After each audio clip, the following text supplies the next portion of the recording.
Hello, welcome. The topic now we are talking about is the various investigations in the nephrology. We have different investigation, the urine analysis. In the urine analysis also अलग अलग findings आती है तो उनका क्या interpretation होता है. How we are going to check the functions of the nephron कि nephron का कौन सा part काम कर रहा है नहीं कर रहा है, PCT काम कर रहा है, DCT कर रहा है नहीं कर रहा है. So there are various investigations that we are going to have. So we are going to discuss them one by one. सबसे पहले बात करते हैं यूरिन एनालिसिस की. यूरिन एनालिसिस में जो नॉर्मल पीएच होता है हमारे यूरिन का, that is somewhere between 4.5 to 5.5. Means we our urine is slightly acidic. The normal urine is slightly acidic. हमारे यूरिन के अंदर there is a some amount of protein is always coming. The protein that is which is usually coming, it is less than 150 milligram per day. The overall amount of the protein that is acceptable, it is 150 milligram per day. ये जो protein आता है, this is the term horseful protein.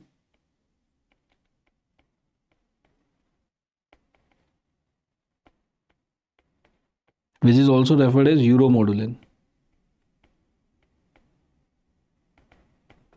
So less than 150 milligram per day तक protein आ रहा है तो that is completely fine, acceptable. अगर इसमें पूछा जाए कि एल्बुमिन कितना होता है तो albumin should be less than 30 milligram per day. In a 24-hour urine sample, the albumin should be less than 30 milligram. अगर ये उससे ज़्यादा हो रहा है albumin, then it is a pathological. So we have two terms, microalbuminuria, macroalbuminuria. Microalbuminuria means if we are having albumin somewhere between the range of 30 to 300 milligram per deciliter.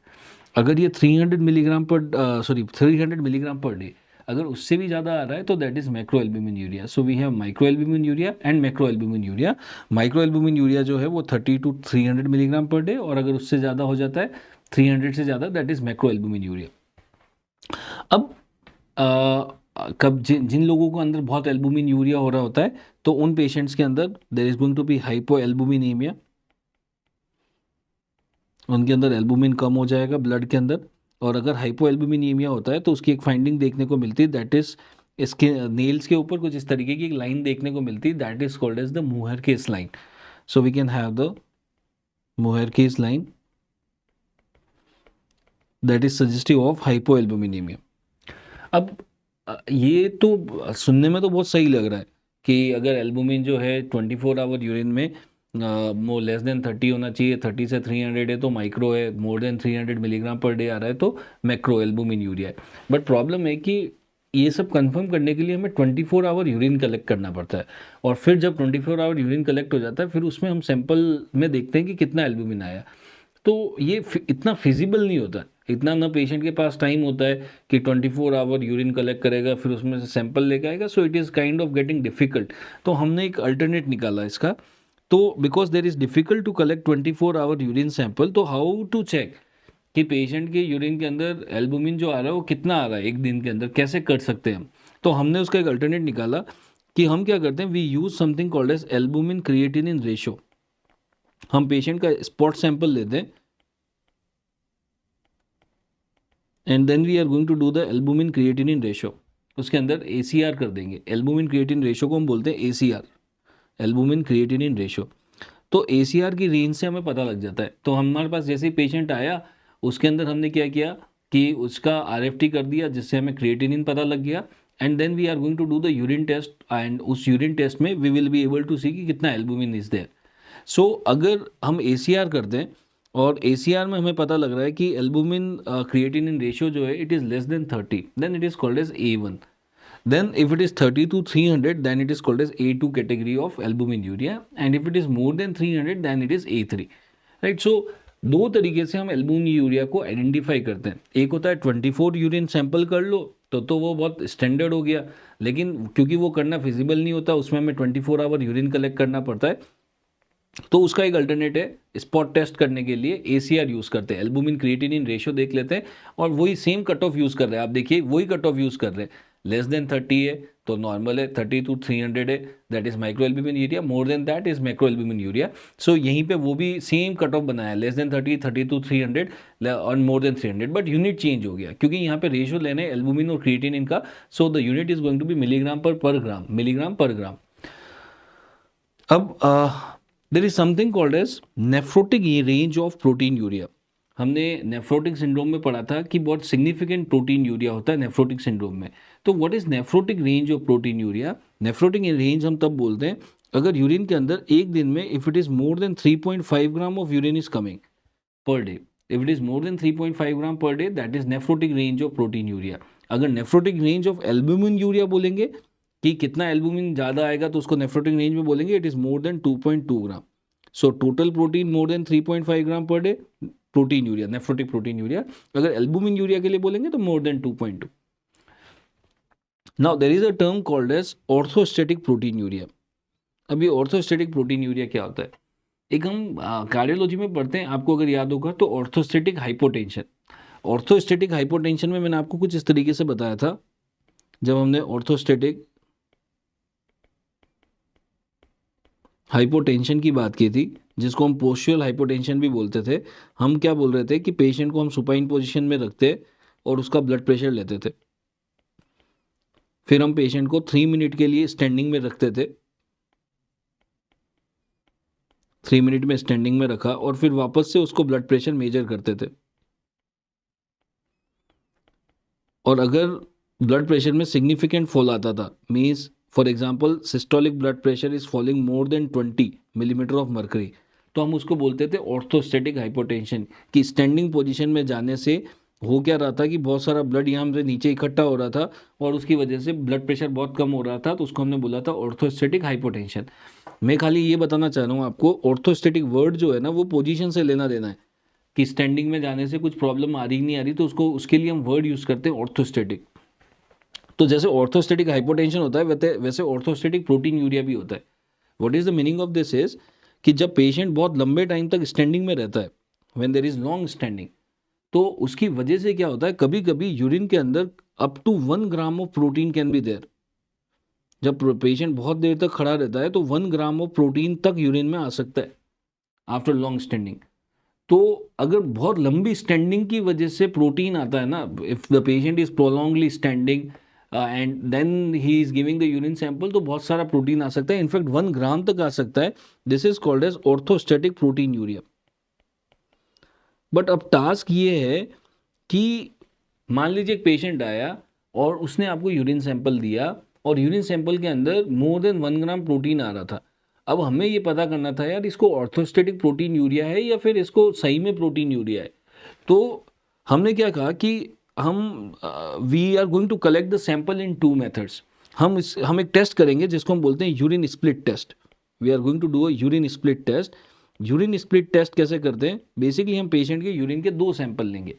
एक तो patient का यूरिन सैंपल कलेक्ट करेंगे after 16 hours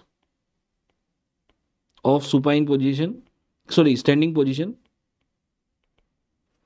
and 8 hours of supine position. हमने 2 urine sample collect कर लिए। एक sample collect किया है सुपाइन पोजीशन के बाद वाला और एक पेशेंट बहुत देर तक जब स्टैंडिंग रहा उसके बाद वाला, और फिर उसमें हम कंपेयर करते हैं कि प्रोटीन यूरिया में कितना डिफरेंस आ रहा है, कि स्टैंडिंग वाले में बहुत सिग्निफिकेंट प्रोटीन यूरिया आ रहा होगा और सुपाइन वाले में नहीं आ रहा होगा। अगर स्टैंडिंग वाले में बहुत सिग्निफिकेंट प्रोटीन यूरिया आ रहा होता है तो हम इसको बोल देते हैं हाँ इसको लॉन्ग स्टैंडिंग की वजह से हुआ है, क्योंकि इसको सुपाइन वाले सैंपल में तो प्रोटीन नहीं आ रहा है। तो इसको हम बोलते हैं यूरिन स्प्लिट टेस्ट। तो जब भी हमें लगता है ना कि यार पेशेंट के अंदर बहुत प्रोटीन यूरिया हो रहा है लेकिन उसको कोई सिम्टम ही नहीं है, तो हो सकता है वो ऑर्थोस्टेटिक प्रोटीन यूरिया हो रहा हो। लॉन्ग स्टैंडिंग के बाद यूरिन सैंपल दे देते हैं ना तो उसके अंदर बहुत प्रोटीन आता है।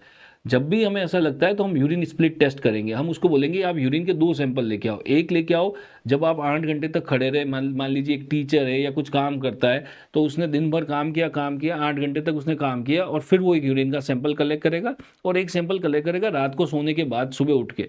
सो बेसिकली हम 2 यूरिन के सैंपल लेंगे उस पेशेंट के और फिर कंपेयर करेंगे कि सोते के बाद भी अगर प्रोटीन यूरिया हो रहा है तो ये ऑर्थोस्टेटिक प्रोटीन यूरिया नहीं है।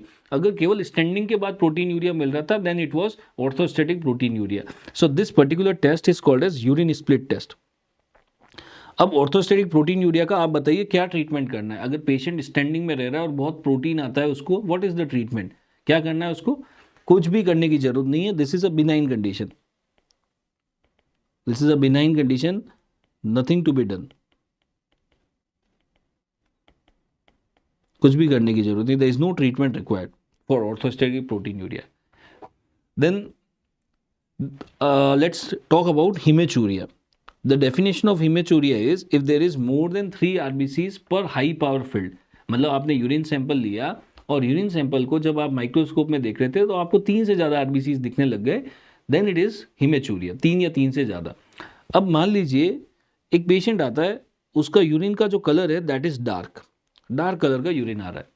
अब डार्क कलर का यूरिन बहुत सारी कंडीशन में आ सकता है, तो जैसे ही वो डार्क सैंपल लेके आता है ना, सबसे पहले हमें उसको सेंट्रीफ्यूज करना है। अगर हम उसको सेंट्रीफ्यूज करते हैं फिर हमें सेंट्रीफ्यूज के बाद देखना है कि क्या वो अभी भी एक जैसा ही डार्क है, यूनिफॉर्मली डार्क है, या फिर सेंट्रीफ्यूज करने के बाद ऐसा हो गया कि there is some content which has accumulated at the bottom. अगर पेशेंट एक डार्क यूरिन लेके आ रहा है, डार्क कलर का यूरिन आ रहा है, सबसे पहले उसको सेंट्रीफ्यूज करो।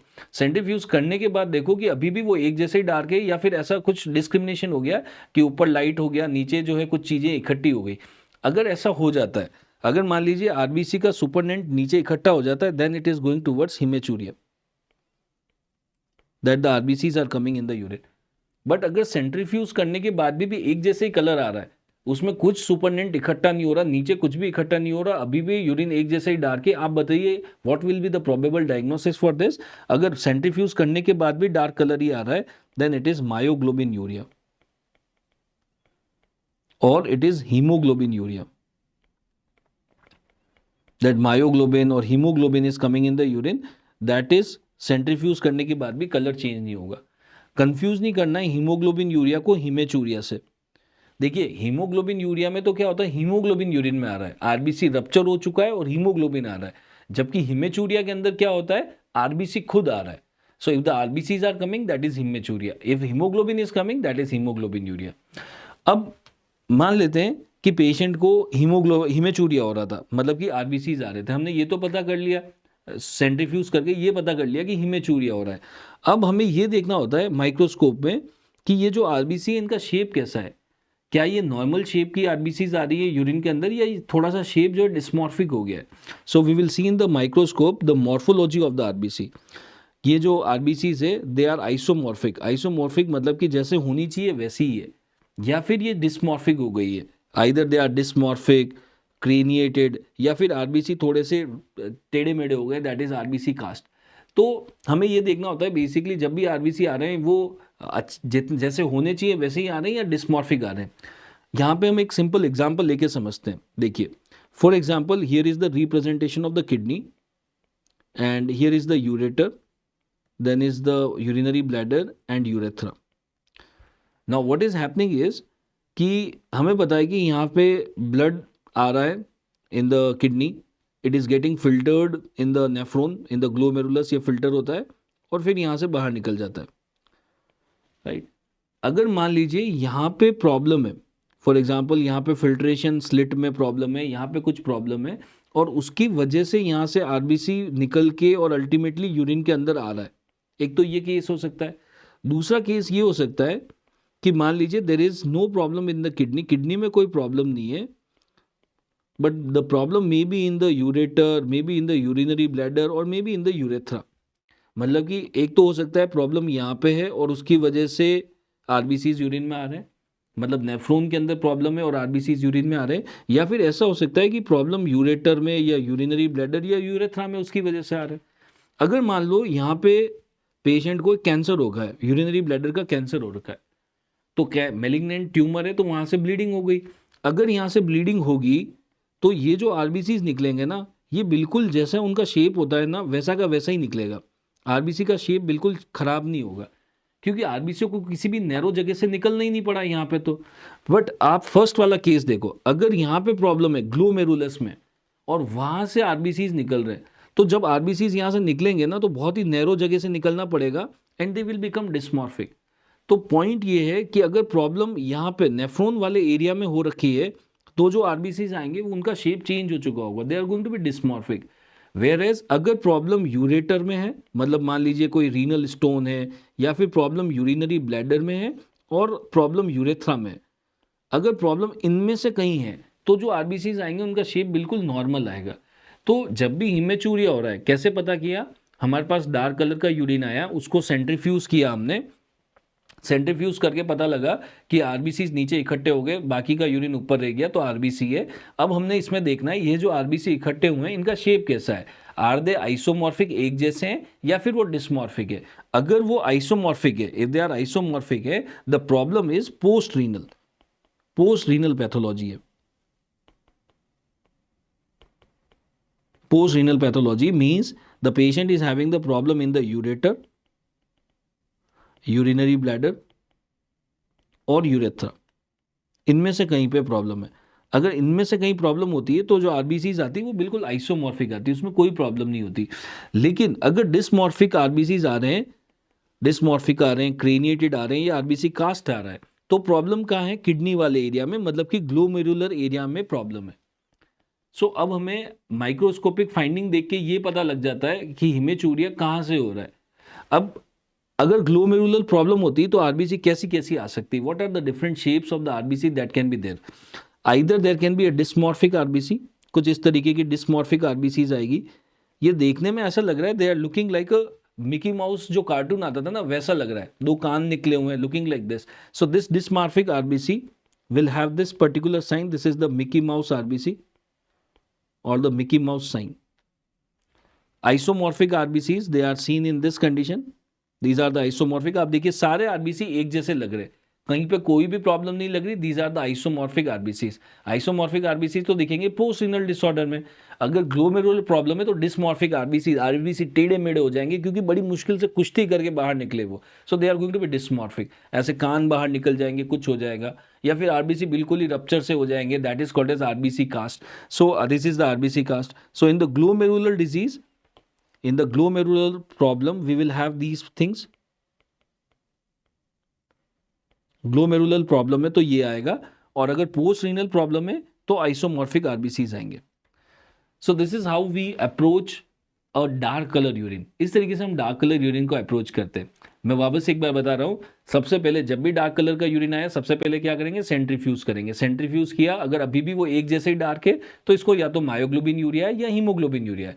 लेकिन सेंट्रीफ्यूज करने के बाद, मतलब जोर जोर से घुमाने के बाद, अगर आरबीसी नीचे इकट्ठा हो गया, सुपरनेंट इकट्ठा हो गया, then it is haematuria.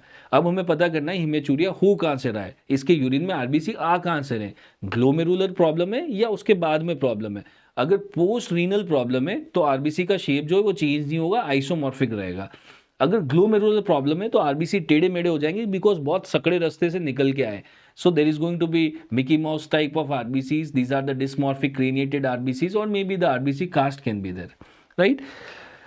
What are the different color of the urines that can be there? कुछ कुछ ड्रग्स होते हैं that can lead to yellow to orange color urine. Yellow to orange color urine can be seen in a ATT, that is rifampicin. Rifampicin के use से yellow to orange urine आ सकता है। Orange colour urine can be seen with Pyridium, Pyridium use. White colour urine can be seen with the use of प्रोपाफोल,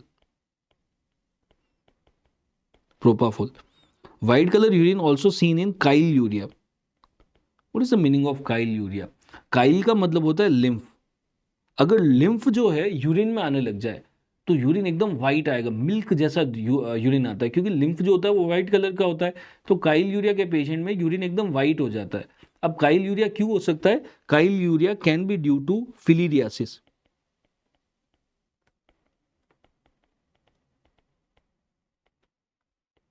फिलीरियासिस की वजह से हो सकता है। फिलीरियासिस क्या करते हैं? फिलीरियासिस इज ए पैरासिटिक इन्फेक्शन, उसकी वजह से लिम्फेटिक्स खराब हो जाते हैं, टूट जाते हैं, और अगर किडनी एरिया में लिम्फेटिक्स ब्रेक हो जाएंगे तो the lymph will start coming in the urine and complete white colour का यूरिन आ सकता है।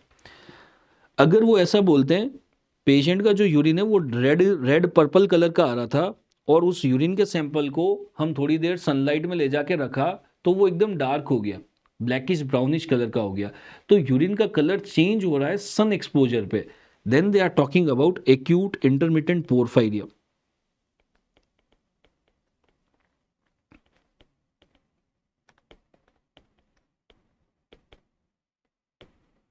Acute intermittent porphyria. Acute intermittent porphyria is a disorder. It is due to deficiency of आप बताइए कौन से एंजाइम की डेफिशिएंसी से एक्यूट इंटरमिटेंट पोर्फायरिया होता है? Yes, it is HMB synthase.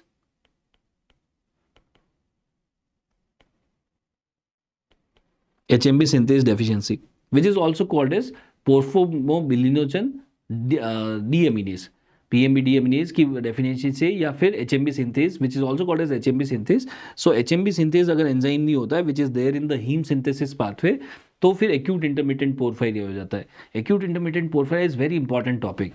Acute intermittent porphyria से रिलेटेड आप 2 पॉइंट याद रखना.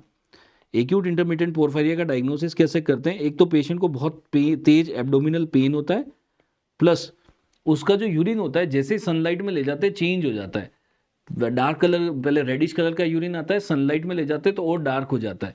सो there is reddish colour urine, और जैसे ही सनलाइट में रखते हैं तो और डार्क हो जाता है.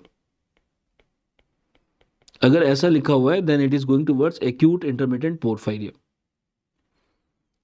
Then there is a patient जिसको यूरिन जो आ रहा है बिल्कुल नॉर्मल कलर का आ रहा है, लाइट येलो कलर का आ रहा है, लेकिन अगर थोड़ी देर तक उसको एयर का एक्सपोजर होता है तो वो डार्क हो जाता है. अगर जस्ट हवा के एक्सपोजर से यूरिन का कलर डार्क हो रहा है, पहले तो नॉर्मल येलोइश कलर का था, एयर के एक्सपोजर से डार्क हो गया, dark urine, it is seen in alkaptonuria. Alkaptonuria, it is due to deficiency of homogentisate oxidase.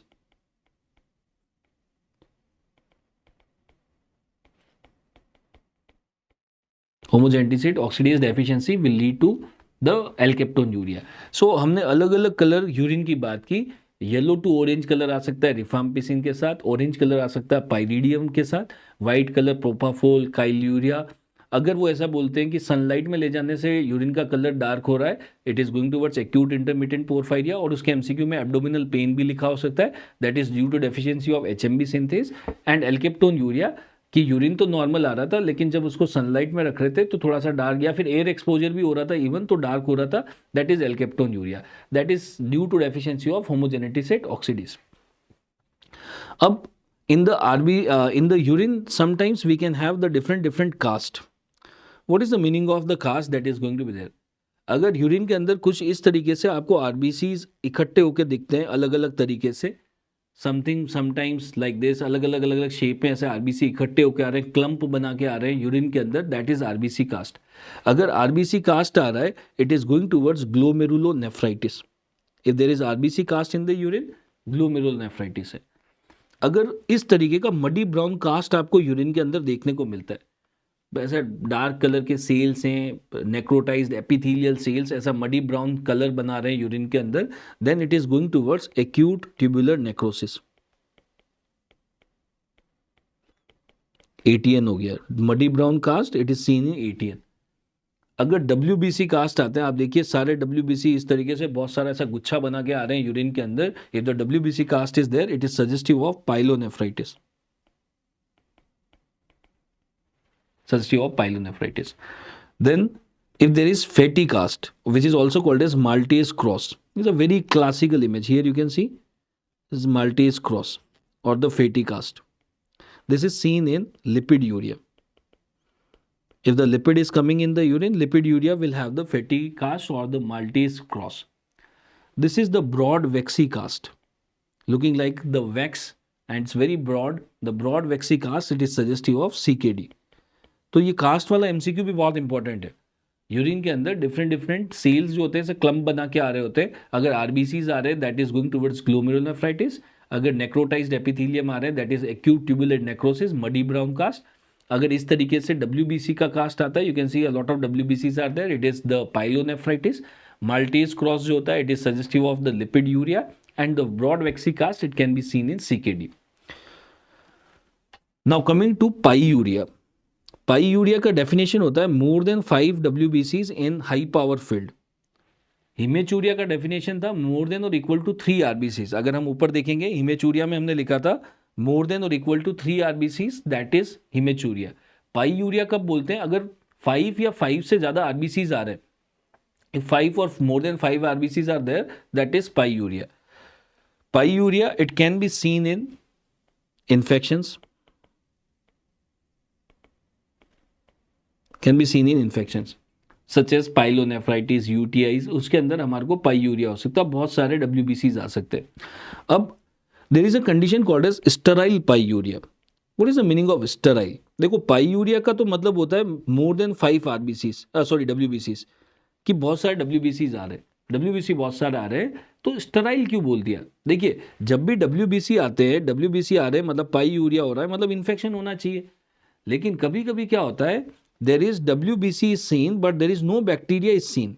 हमें बैक्टीरिया तो नहीं मिल रहा बट WBC मिल रहे हैं यूरिन के अंदर।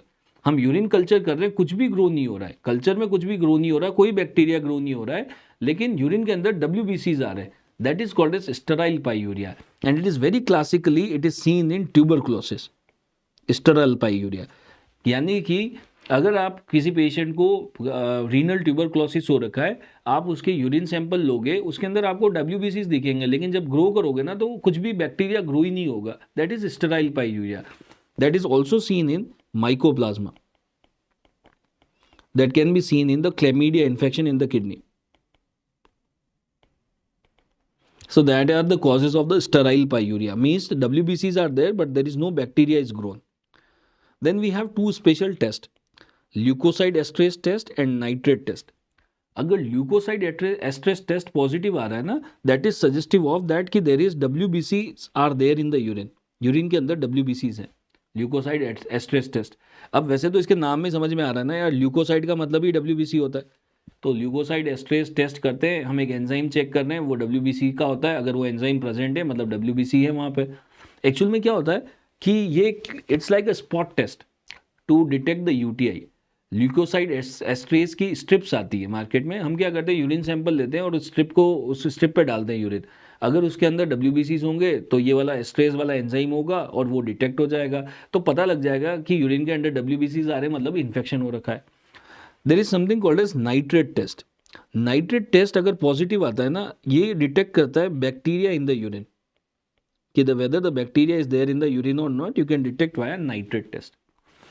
देन यूरिन के अंदर अलग अलग शेप के क्रिस्टल्स भी आ सकते हैं, जैसे कि आपने पढ़ा होगा सर्जरी के अंदर पढ़ते हैं ना, रीनल स्टोन्स होते हैं, तो अलग अलग स्टोन होता है, तो अलग अलग टाइप के शेप के क्रिस्टल्स आपको यूरिन एग्जामिनेशन में दिख सकते हैं। अगर आपको हेक्सागोनल शेप का क्रिस्टल दिख रहा है यूरिन के अंदर, this is suggestive of cystine stone, this is the cystine का क्रिस्टल है, this is cystine crystal.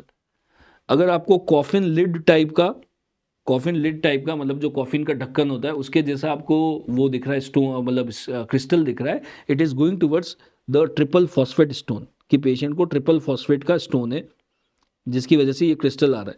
This is also called as struvite crystal.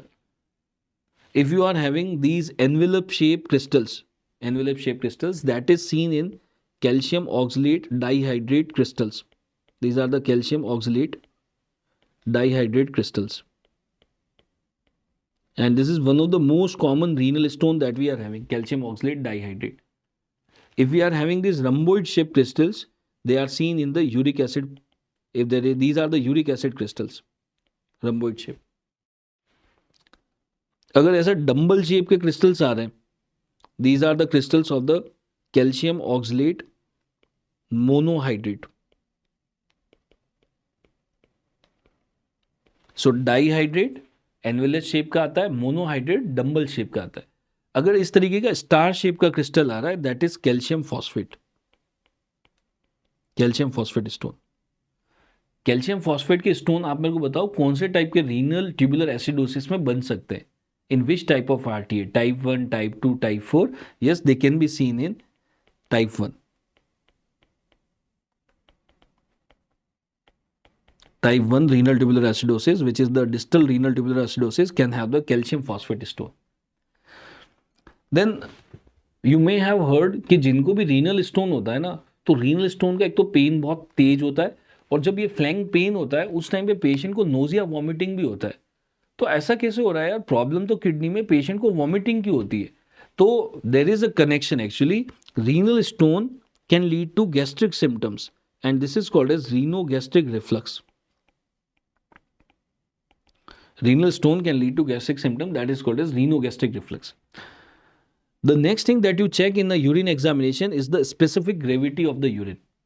Specific gravity को आप ऐसा समझ लिए कि this is like a concentration of the urine. इसको अगर सिंप्लीफाइड वे में अगर हम मानते तो हम ऐसा बोलते थे कि this is the concentration of the urine and it is somewhere between 1.02 to 1.03। This is the specific gravity of the urine. अगर हम प्लाज्मा की स्पेसिफिक ग्रेविटी आप देखोगे ना, तो यूरिन जो होता है वो प्लाज्मा से थोड़ा सा ज्यादा स्पेसिफिक ग्रेविटी रखता है, मतलब थोड़ा सा हैवी होता है। So I can say the specific gravity of the urine it is slightly more than the specific gravity of the plasma. आप देखिए प्लाज्मा की स्पेसिफिक ग्रेविटी आ रही है 1.01, वेर एज द यूरिन की स्पेसिफिक ग्रेविटी है 1.02 से 1.03। तो normally the specific gravity of the urine is slightly more than the plasma. लेकिन अगर ऐसा हो जाए कि यूरिन और प्लाज्मा की स्पेसिफिक ग्रेविटी एक हो जाए, अगर यूरिन और प्लाज्मा की स्पेसिफिक ग्रेविटी एक आ रही है, then this is called as आइसोस्थेन urea.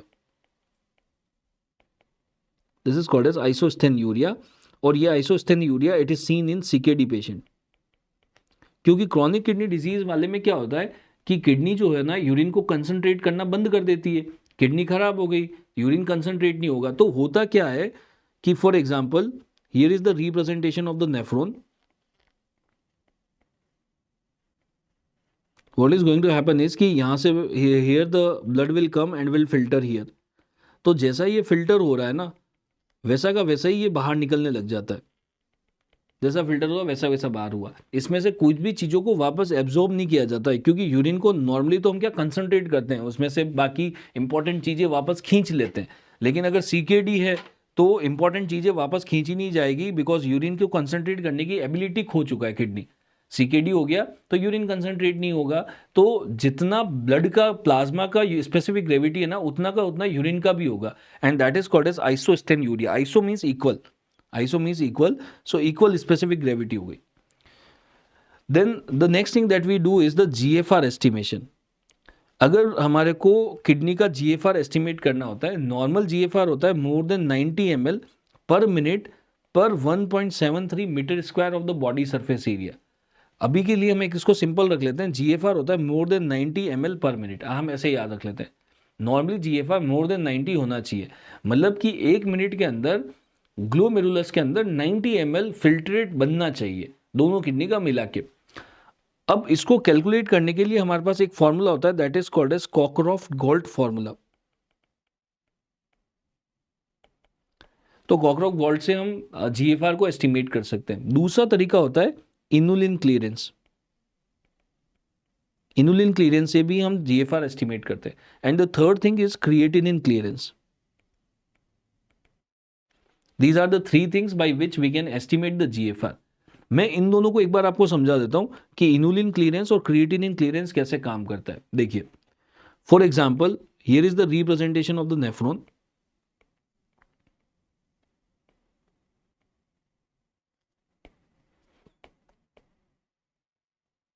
And let's say one more example of the nephron.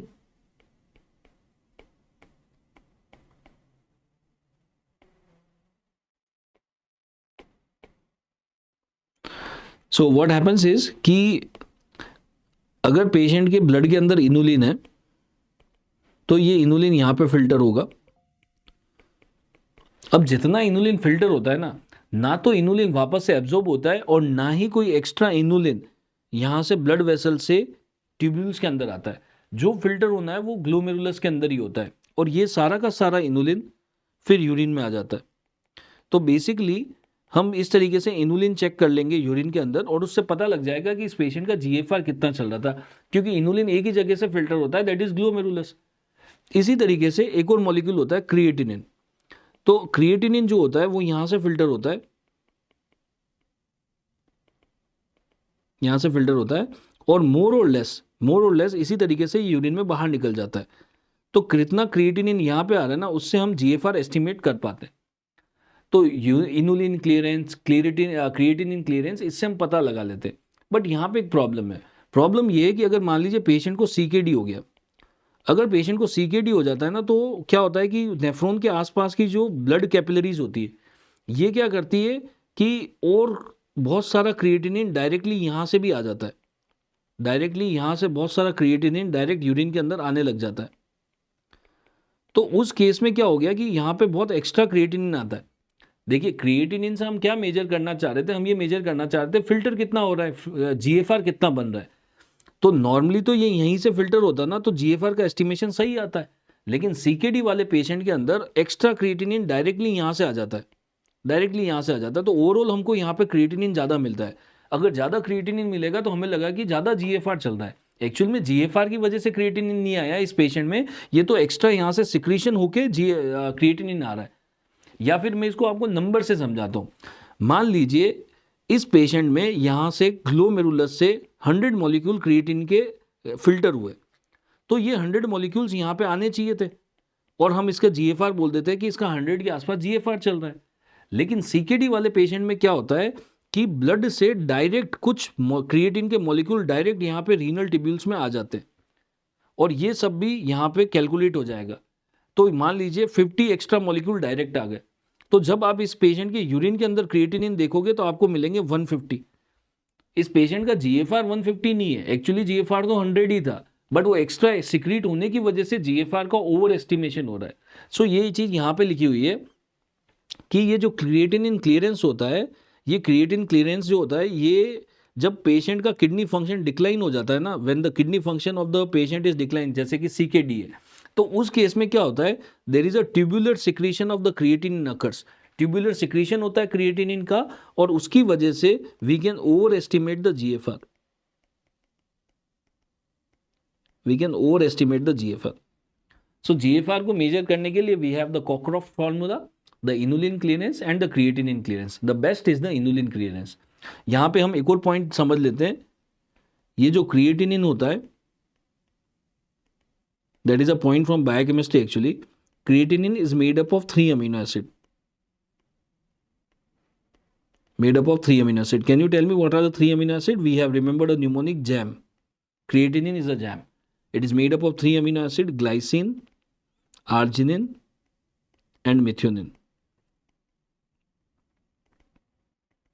Creatinine is made up of 3 amino acid GAM: glycine, arginine and methionine. Right?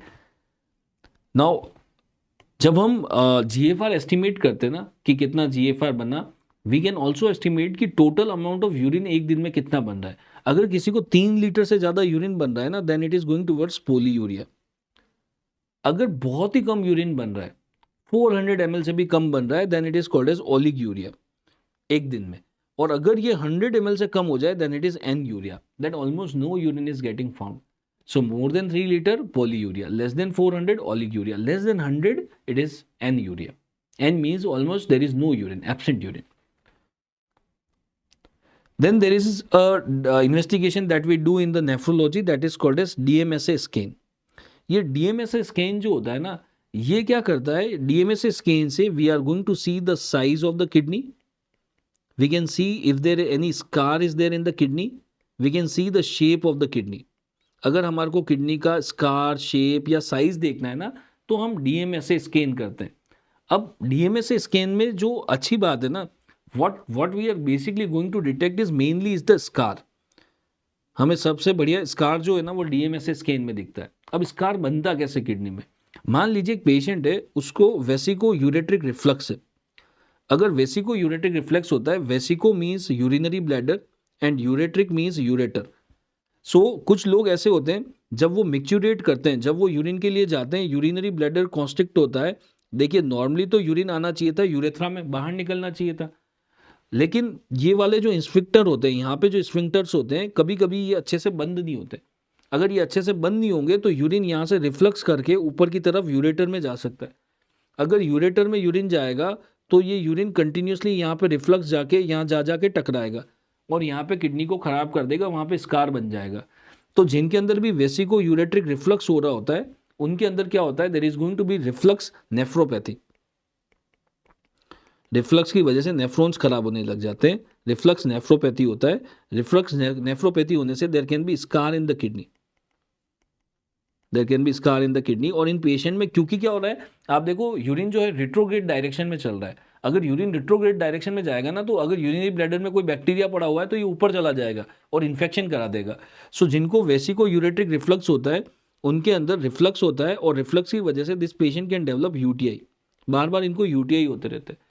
तो अगर हमारे को ये पता करना है ना कि किसी को वेसिको यूरेटिक रिफ्लक्स है, हमें ये तो पता है, लेकिन हमें ये पता करना है कि यार उसकी वजह से इस पेशेंट में किडनी में स्कार तो नहीं बन गए, किडनी की साइज कैसी है, शेप कैसी है, स्कार तो नहीं बन गए, then which scan that we can do is the DMSA scan. हम डीएमएसए स्कैन करके ये पता कर सकते हैं। Then there is something called as DTPA scan. अब डीटीपीए स्कैन में क्या करते हैं, बेसिकली पी स्टैंड हम इसको याद रखने के लिए बोलते हैं फिजियो। डीटीपीए स्कैन से we can check the function of the kidney, कि किडनी कितने अच्छे से फंक्शन कर रहा है। तो आप इसको ऐसे याद रख लिए, अगर पी आ रहा है तो हमें यह पता लगता है कि किडनी की फिजियोलॉजी कैसे काम कर रही है। लेकिन अगर एस आता है, एस आता है तो इससे हमें पता लगता है साइज, स्कार, शेप। सो डीएम ऐसे स्कैन, एस से क्या पता लगेगा, साइज, स्कार, ये सब पता लगेगा। और डीटीपीए स्कैन से क्या पता लगेगा, पी से क्या पता लगेगा, फिजियोलॉजी, दैट फंक्शन कैसा चल रहा है किडनी के अंदर। Then we are having some markers of the kidney injury. There are some markers of the kidney injury. Kidney injury के क्या मार्कर होते हैं, मतलब कि मान लीजिए एक पेशेंट आया, हमें लग रहा है कि यार इसके नेफ्रॉन में कुछ प्रॉब्लम है, मतलब नेफ्रॉन में प्रॉब्लम ग्लोमेरुलस में हो सकती है, पीसीटी एरिया में हो सकती है, डीसीटी एरिया में हो सकती है। तो हमें कैसे पता लगेगा यार किसके कौन से एरिया में प्रॉब्लम है। तो आजकल हमारे पास we are having some latest markers. जैसे मान लीजिए किसी का अगर ग्लोमेरुलर इंजरी है, अगर किसी का ग्लोमेरुलस खराब होता है ना, तो there will be certain molecules that will start coming in the urine. The glomerular injury के मार्कर्स होते हैं, जैसे कि for example one is creatinine, then cystatin C, podocalyxin. These are the marker of the glomerular injury. इनको check करके, इनके levels check करके, अगर ये लेवल्स ज़्यादा आ रहे हैं मतलब कि इनके ग्लोमेरुलर में प्रॉब्लम हो रही है इस पेशेंट के। इसी तरीके से there are some injury markers for the PCT. PCT injury के मार्कर होते हैं जैसे कि किडनी इंजरी मार्कर 1, जिसको हम लिखते हैं KIM 1। Then we have the NGAL. NGAL stands for, the full form is written below, neutrophil gelatinase associated lipocalin, and here is the KIM 1। The full form is written below. सो अगर हमारे को ये पता करना है कि पीसीटी में इंजरी तो नहीं है, you can check the level of NGAL और द किम 1। देन डीसीटी की इंजरी के लिए भी हम एंगल को यूज कर सकते हैं। तो angle can be increase if there is a injury in the PCT और DCT. So these are the various latest kidney injury markers that we are having, right? And these are the various investigation that we can do in the nephrology, and this is how basically we have to approach to the urine analysis also. एक बार वापस से हम ये सारी चीजों को एक बार summarise कर लेते हैं। सबसे पहले हमने जो डिस्कशन चालू किया that was basically on the proteinuria. Normally हमारे सबके यूरिन में थोड़ा सा प्रोटीन आता है, that is less than 150 milligram per day. That is the Tamm होल protein which is also called as uromodulin. लेकिन अगर इससे ज़्यादा आ रहा है दैट इज प्रोटीन यूरिया। अब नॉर्मली प्रोटीन जो आता है वो तो टोटल प्रोटीन आता है लेस देन 150। इस प्रोटीन में से एल्बुमिन कितना हो सकता है, max to max 30, means less than 30 milligram per day of albumin in the urine is normal. लेकिन अगर 30 से ज़्यादा आ रहा है तो it is albuminuria. If it is 30 to 300 then it is micro, if it is more than 300 then it is macro. अब what we need to do is कि अगर प्रॉब्लम ये होती ना यार, ये तब एप्लीकेबल होता है जब हमारे पास 24 आवर यूरिन सैंपल हो। अगर यूरिन सैंपल 24 आवर नहीं है, मतलब पेशेंट को 24 कलेक्ट करना पड़ेगा, फिर उस सैंपल में हम ये देखेंगे। तो इसका अल्टरनेट हमने निकाला ACR, that is albumin creatinine ratio. Spot urine का सैंपल लेते हैं और उसमें हम एल्बुमिन और क्रिएटिनिन देख के उसका रेशियो बना देते हैं, एल्बुमिन क्रिएटिनिन रेशियो बना देते हैं, और उससे भी पता कर सकते हैं कि रेशियो कितना चल रहा है, लेस देन 30, 30 to 300 और मोर देन 300। तो वो कट ऑफ सेम है, जो ऊपर पड़ा था वो का वही कट ऑफ यहाँ पे भी ACR में भी वही चलता है। Then we have discuss something called as nephrotic range of protein urea. हमने नेफ्रोटिक सिंड्रोम में पढ़ा था कि प्रोटीन यूरिया बहुत होता है। अगर प्रोटीन यूरिया मोर देन 3.5 हो रहा है that is the nephrotic range of protein urea. What is the nephrotic range of albumin urea? More than 2.2 gram और per day of albuminuria is the nephrotic range of the albuminuria. Something called as orthostatic proteinuria. कुछ लोग जब बहुत देर तक, लंबे time तक standing में रहते हैं तो उनके अंदर 1 ग्राम तक प्रोटीन आ सकता है, उसको बोलते हैं ऑर्थोस्टेटिक प्रोटीन यूरिया। एंड इसको डायग्नोज करने के लिए हम यूरिन स्प्लिट टेस्ट करते हैं, मतलब कि उसको बोलते हैं एक सैंपल तो लेके आना जब आप बहुत देर तक खड़े रहे उसके बाद वाला, और एक सैंपल लेके आना जब आप सो के उठते हो सुपाइन पोजीशन वाला, और उन दोनों में हम यूरिन में प्रोटीन का वो देखते हैं कि किस में ज़्यादा आ रहा है। अगर ऐसा होता है कि खाली स्टैंडिंग वाले में आ रहा है और सुपाइन वाले में नहीं आ रहा, तो हम उसको बोलते हैं कि this is orthostatic proteinuria, और आपको घबराने की बिल्कुल जरूरत नहीं है, there is nothing to be done for this is completely healthy, this is a benign condition. Then comes the how to approach dark colour urine. अगर डार्क कलर यूरिन आता है तो सबसे पहले उसको सेंट्रीफ्यूज कर लो। अगर सेंट्रीफ्यूज करने से कुछ चीज़ें नीचे बॉटम में इकट्ठी हो जाती है, सुपरनेटेंट बनता है, then it is RBCs, then it is a haematuria कि इसके यूरिन में आरबीसी आ रहा है। लेकिन अगर यूरिन का कलर अभी भी सेंट्रीफ्यूज के बाद भी वैसा ही है, then it is myoglobinuria और हीमोग्लोबिन यूरिया। अगर आरबीसीज आ रहे हैं, अगर सुपरनेंट बन रहा है, अब इसको माइक्रोस्कोप में देखो आप, हिमेचूरिया तो हो रहा है, ये तो फाइनल है। अब हिमेचूरिया कहाँ से हुआ है? किडनी में प्रॉब्लम की वजह से हुआ है या किडनी में बाद में प्रॉब्लम होने की वजह से हुआ है, जैसे कि यूरेटर, यूरिनरी ब्लैडर, वहां से हो रहा है। तो हम आरबीसी का शेप देखेंगे। अगर आरबीसी का शेप खराब हो गया है, डिस्मॉर्फिक आरबीसी आ रहे हैं, डिस्मॉर्फिक आरबीसी से हिमेचूरिया हो रहा है, then the problem is the glomerular. अगर आरबीसी बिल्कुल बढ़िया आ रहे हैं, आइसोमॉर्फिक आ रहे हैं, then the problem is in the either ureter, urethra और urinary bladder, right? So this is how we see the isomorphic RBCs, the dysmorphic RBCs. Then we have discussed the various colors of the urine. In the different pathologies, we will have the different drugs will lead to different colors of the urine. Then we have discussed the caste. That is the basically the different cells which are accumulated, that is called as caste. अगर RBC इकट्ठे होकर आ रहे हैं, that is RBC cast seen in glomerulonephritis. अगर ऐसा muddy brown सा cast आ रहा है, एटीएन। WBC कास्ट आ रहा है, that is pyelonephritis. Then the broad waxy cast seen in CKD and the maltese cross that is seen in the lipiduria. When it comes to pyuria means more than 5 WBC. Haematuria की definition क्या थी? more than 3 RBCs. पायूरिया more than 5 WBCs, that is पायूरिया। कभी कभी sterile पायूरिया होता है। Sterile पायूरिया मतलब WBC तो आ रहे हैं, लेकिन जब हम उसको ग्रो कर रहे हैं ना बैक्टीरिया को, तो कुछ भी ग्रो नहीं हो रहा, that is sterile पायूरिया, that is seen in TB, mycoplasma और chlamydia. Then we have discussed the different shapes of the crystals that can be there. The calcium oxalate dihydrate will have this envelope shaped crystals. The dumbbell shaped crystals that will be seen in the calcium oxalate monohydrate crystals. Calcium phosphate crystal will have the star shape. उसके बाद में हमने बात किया specific gravity. Specific gravity ये बताता है कि यूरिन जो है वो कितना हैवी है, उसके अंदर कंसंट्रेशन कितना है। नॉर्मली जो यूरिन होता है वो ज़्यादा कंसंट्रेटेड होता है कंपेयर टू प्लाज्मा। प्लाज्मा की कंसंट्रेशन है 1.01 और यूरिन की स्पेसिफिक ग्रेविटी होती है 1.02 से 1.03।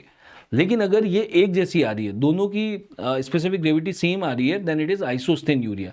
आइसोस्टेन यूरिया तब होता है जब किडनी फंक्शनिंग अच्छे से नहीं करती, यूरिन को कंसंट्रेट नहीं कर पाती, तो यूरिन और प्लाज्मा की स्पेसिफिक ग्रेविटी सेम हो जाएगी, दैट इज सीकेडी में। Then we have discussed how to estimate GFR. We have the inulin clearance, creatinine clearance और द कॉकरॉफ फार्मूला।